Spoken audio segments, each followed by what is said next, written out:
he puts the rest of us to shame. Tigana, Tigana. Okay. Guy Gavriel Kay. All of his books are good, but that one in particular. My favorite science fiction is A Fire Upon the Deep by Werner Vinge.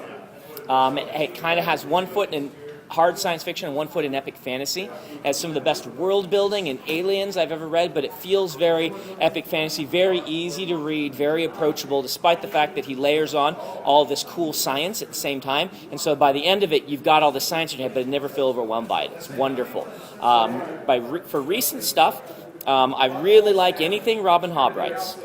I love Robin Hobb, and I've read most of her stuff that I can find. But man, she hates her characters. She is so mean. Why does she hate her characters?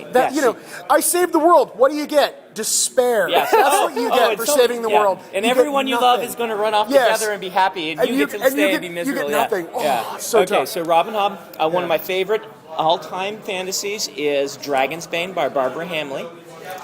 It's a classic. It's from like the 80s. It's wonderful, but I like highlighting that one. I really like Name of the Wind by Pat Rothfuss. That's my next one. That's my next one.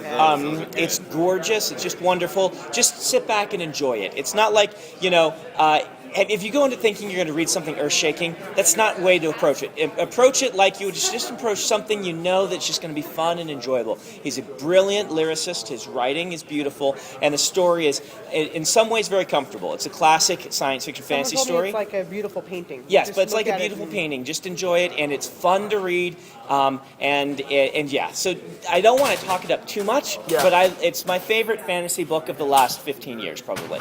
I just read Brian McClellan's book. He's a brand new author who wrote a book called Promise of Blood. I really liked that. It was flintlock fantasy, so it's... Oh, I've been looking for some gunpowder fantasy. Yeah, gunpowder fantasy. He does a very good job of it, so it's an enjoyable book. So there's a whole list of recommendations for you. Thank you. Thank you very much. And of course, Terry Pratchett. You ever heard of him?